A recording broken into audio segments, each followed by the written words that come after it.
السلام عليكم حبايبي، عاملين ايه؟ يا رب تكونوا بخير وسعادة يا رب.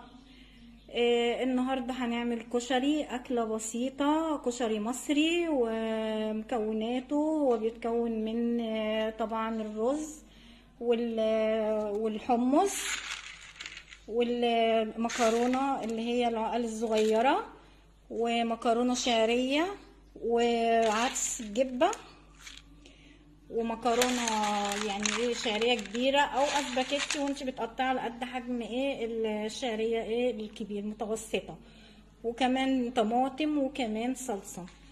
وبيحتاج توم وكمون وشطيطه وملح. طبعا احنا بنغسل الحاجات دي، اللي هو زي الحمص بنغسله كويس جدا وبننقعه شويه في الميه وبعدين بنسلقه. وبرده كذلك العدس ابو جبه.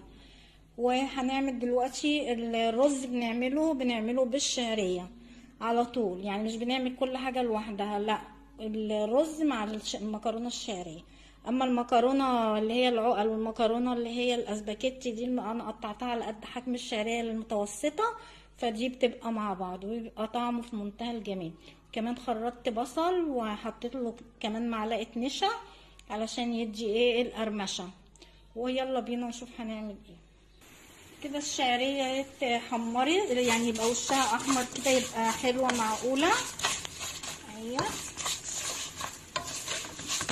هنحط بقى عليها مقدار الرز ميه، هي ما بتتحسبش مع مقدار الرز، يعني لو حطينا كوبايتين ونص يبقى كوبايتين رز، يبقى كوبايتين ونص ميه بس.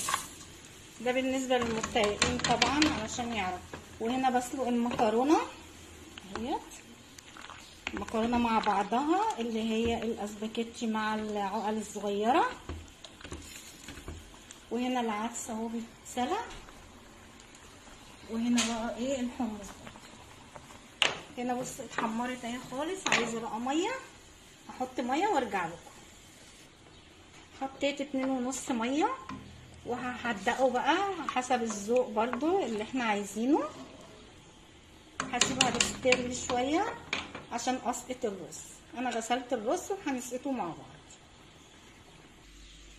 حطيت الطماطم على النار بعد ما حمرت البصله واديتها لون غامق كده، بقت جميله اهي. والرز اهو بالشكل ده، لسه طبعا مستواش، هو شرب الميه بس.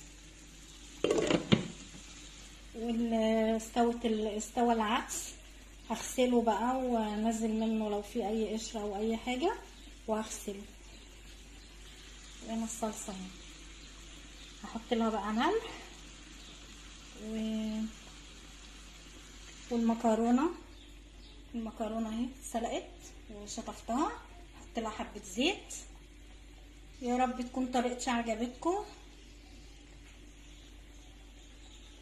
وهي جميله جدا. واللي دقوه كشري احلى من بتاع القاهره، احلى من بتاع القاهره في الطعم وكل حاجه. هحط لها معلقه هريسه كمان الصلصه، هحط لها معلقه هريسه واحط لها معلقه صلصه كمان لان دي طماطم. وهقول لكم بقى انا بعملها ازاي. انا بحط كله، يعني بحط الثوم والكمون والشطيطه برضو معاها، بس لما بتسبك خالص. الطماطم اتسبكت خالص اهي. هجيب المكونات اللي هو الثوم والكمون والشطيطه، وانا مملحه محدقه الصلصه، وهنقلب كده. وكمان في بقى طبعا في اللي بيعوز خل بيحط الخل على الكشري، وفي اللي ما بيحبش الخل، فعشان كده ما بنحطوش مع الصلصه لوحده، يبقى لوحده. بيتحط كده حسب ايه الرغبه وحسب الكميه اللي بيعوزها من الخل. كده الصلصه بس ده تشرب كمان شويه.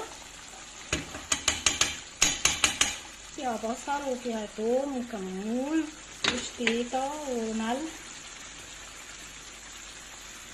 طبعا الحمص لسه خالص ما استواش خالص، لسه بدري.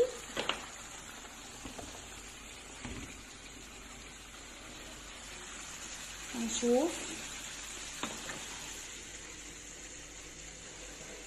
لسه شوية، قرب.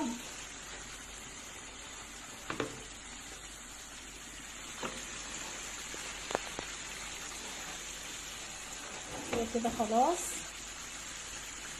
هنعمل بقى اللي هي تقلية البصل اللي هي بتتحط في الوش او بنزوق بيها، وبتبقى مقرمشة وحلوة لان حاطة عليها نشا. الطريقة جميلة جميلة جميلة، ويعني طعم وحلاوة وكل حاجة الكشري.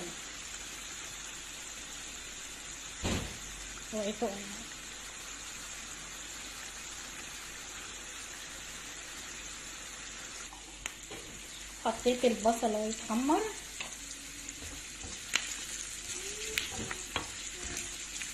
الرز طفيت عليه كمان اهو.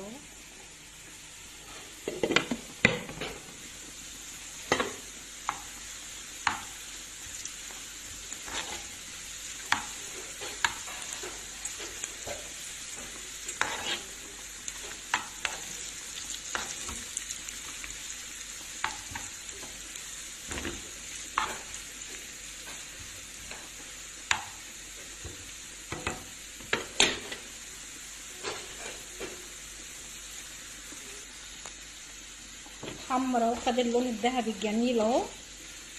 هطفي بقى عليه وهحطه في حاجة علشان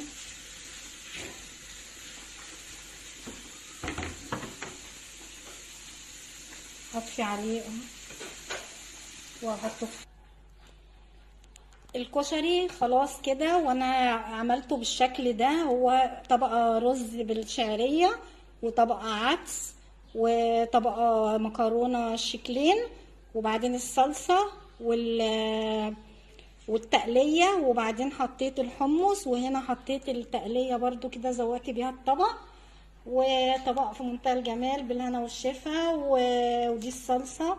اللي حابب بقى خل بيحط، اللي مش حابب خلاص احنا ما بنحبوش الخل.